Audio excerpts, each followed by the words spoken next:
Welcome back to Grassroots Radio. This is Andy Pate. We are on KLZ 560. I'm sitting in with my good friend Kris Cook. That would be me. What are we talking about, Kris? We're talking about my current obsession. Kris's current obsession. It's all about me anyway. So, yeah. Is it the guy who plays Thor? Okay, my second favorite obsession, okay. Which is rebranding the GOP. Oh. It's a very close second behind the guy who plays Thor.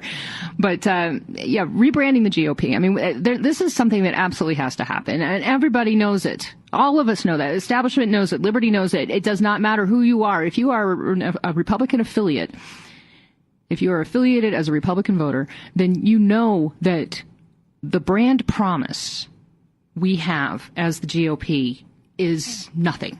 It is absolutely useless. We have broken that promise so much that it's completely tarnished. Let me expand it. I hate to say this, but it's beyond just the Republican Party. It's the entire conservative movement.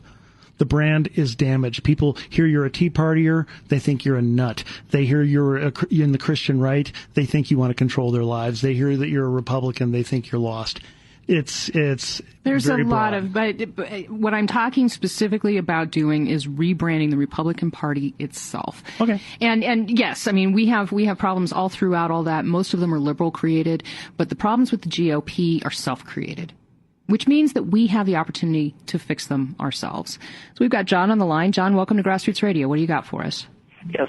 I think one of the things that would go a long way to help this healing is that during the season, like the primary season, when we're handling the assemblies where we're choosing our candidates, the party leadership at the county level, the state level, needs to function like the Olympic committee.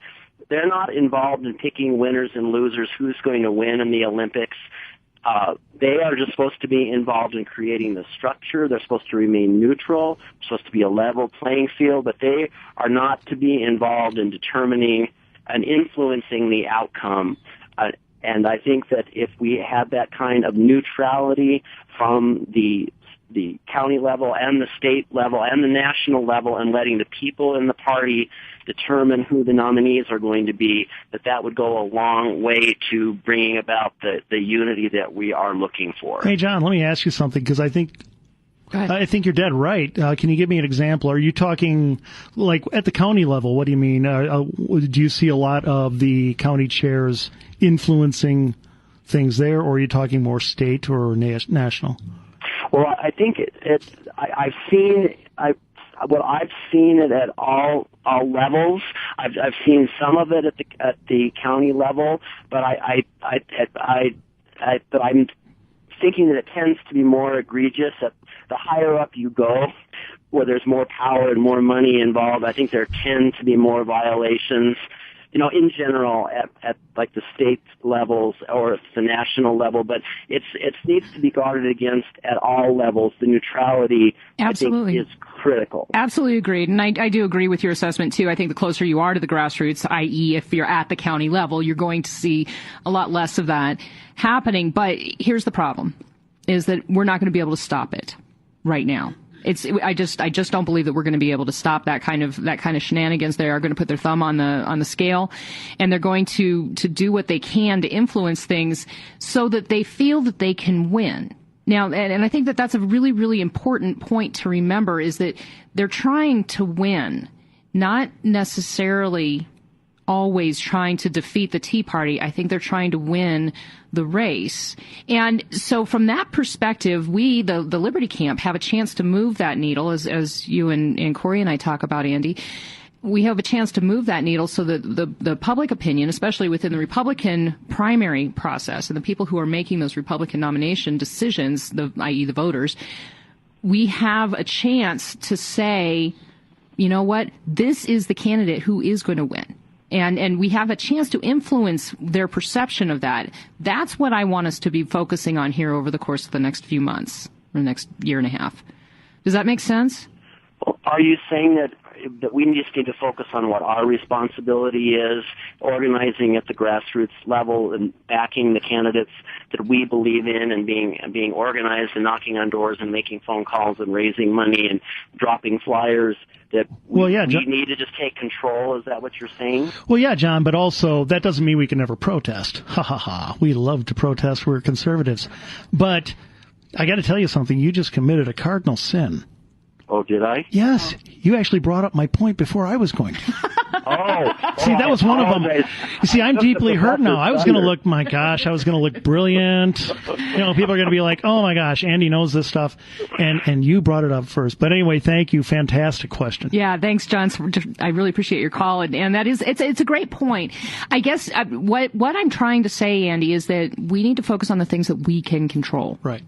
And that's our point of empowerment. For want of a better word, to engage in some pop psychology here, that is how we're going to take control of ourselves, and we're going to be able to assuage some of this anger, and we're going to stop trying to attack everyone around us who doesn't agree with us 100%. How about we focus on ourselves? We focus on the things that we can do, and that is things like organizing at the grassroots level, walking precincts, working for candidates, vetting candidates right now. That's all good, but and I'm totally with you. But first, we must simplify. Back to far side. Yes, let's go to the far side. Okay, back to far side conservatism. And here's what I mean. When you approach society and you approach all these people, remember, first of all, keep in mind, folks, all those three things, academia, the media, entertainment, have drawn them away from constitutional thinking. Right. It's not their fault. Right. That's an overwhelming amount of input and data coming into their head constantly, day by day by day. They're not a bunch of terrible people for that. Let me ask you this, though. Go ahead. Because most of us on the conservative side, most of us who are constitutional conservatives, right, we came up through public school. We watch movies that are made by Hollywood. We've sat and watched Walter Cronkite and Brian Williams for decades. And yet we were able to go beyond that. So let me ask you a question, though. Were you brought beyond that by somebody who shared the truth with you, shared it, or by somebody who threw it at you? You know, that's a question I'm not sure I can answer. I was raised by conservative parents, so I was raised by liberals. Right. And the when we're trying to bring people in, well, let me get back to the far side thing, because that's going to answer what we're talking about. Sorry, I didn't mean to. No. Good question.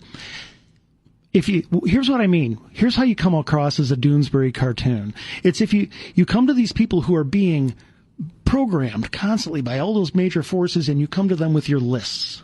I've got this list of 20 different topics, and these are all my stances on these topics. And if you don't agree with me, you're a bad American, and you're just sucking off the system. You're a parasite, and you're this and that. Now, well, there's more endemic problems than just Doonesbury and too many lines in that. But well, yeah. It's also very. You know what though? Even when I was a young liberal, I hated Doonesbury. I didn't feel invited into it with the eye, and that's something that's very true. Your eye is invited in. With Farsight, it's very simple. I'm invited in. Now, here's the thing. If we create a doorway into conservatism and make it very simple, liberty. Right. Okay?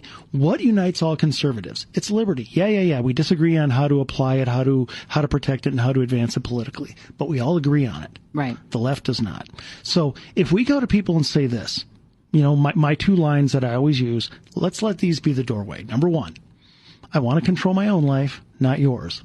Can you say the same? So I'm talking to a liberal right now. Right. Hey, tell you what, before we even go into this topic or that topic, would you agree with this statement? I want to control my own life, not yours. 99% say yeah. Do they? Oh, yeah. Okay. I mean, when you say it just like that, or do they come back at you and say, no, you actually do want to control my life because you want to tell me that, you know, I can't have an abortion and I can't do drugs, and you want to tell me all that stuff? I hope they come back that way, because now they're engaged. Okay. Then that's great. If they just say yeah, then it's too easy. Then we all like a challenge. Right. Yeah. So they come at me and they say, wait a minute, you want to control some things, this and this and this. And I say, whoa, before we even look at the issues, nobody supports every choice. If I choose to steal that woman's purse, obviously you wouldn't support that. Now, so here's the second thing. There's two principles at the doorway. One is, do we at least agree in principle? Before we start yelling at each other and how the other one's controlling us, do we at least agree, I want to control my own life, not yours? That's a good goal. Well, yeah, sure, okay. Now, how do we choose what choices are okay? Simple. I support every choice that doesn't take away someone else's choice. Okay? Now, you believe I'm doing that when I take away, say, gay marriage or abortive rights, and somebody else may disagree. But can we at least agree on the principle? In principle. Because if your choice takes away someone else's choice, that's called control. Right. Do we at least agree we should at least try not to control each other? Well, yeah. Okay. Guess what? That's the doorway. If we can agree to those two things, now let's look at every issue together. Right. With those as our guides. How can we, in this issue, try to control our own lives, not other people's, and try to allow any choice that doesn't take away other people's choice? Now, on about 95+% of the issues, that's going to lead them directly into conservative thinking. Right. Okay. But here's the other thing. If you then look at them and say, okay, that's the doorway, but here's what's on the other side of the doorway, a whole world of conservatism where we will not stop you from disagreeing with us. It's okay. This is not the closed classroom of bias that you see on the left. Okay? We are the free marketplace of ideas. And guys, I blow this. Here's my big one where I blow this. There are a couple guys on Facebook who, they're liberty activists like me, but they believe in open borders. I think that's national suicide. Okay? And rather than engage and let them freely disagree with me and learn from each other, I get into name calling and calling them un-American and this kind of stuff. So I blow this too. Now, when I do that, here's what I'm doing. I'm repelling the person at the doorway. I'm showing them it's not safe in here. You come in here, people yell at each other and hate each other. Right. They don't value each other more than agreement. They value agreement more than I value you. I only value you if you agree with me. Right. Which means I only value me. Right. Which means I only value me. So that is, at the doorway, have a simple standard. Look, you want to control people's lives, your own life, not others, and you support any choice that doesn't take away other people's choice. Can we agree on that? Great. Okay. You come in the door. Now I'm going to promise you, and I'm going to fail at times because I'm human. But Kris, you're the apolitical person now. I'm going to promise you, when you're in here, I'm not going to shout you down every time you disagree with how to protect liberty, how to advance it politically, and how to apply it. We got to hold to that. We have to hold to that. We have to have enough self-discipline to not attack people, to not try to prove that we're smarter than everybody else, to not throw facts at them. It's another thing I want to talk to you about. We can do it easier, though, if we at least have a starting point, which we haven't had. If we at least have a starting point, that's a really great point. So we'll continue this conversation after the break. And after the break, we will be joined by Mark Baisley, who is the vice chairman of the Colorado GOP, and continue this discussion with the guy that I really want to have this discussion with.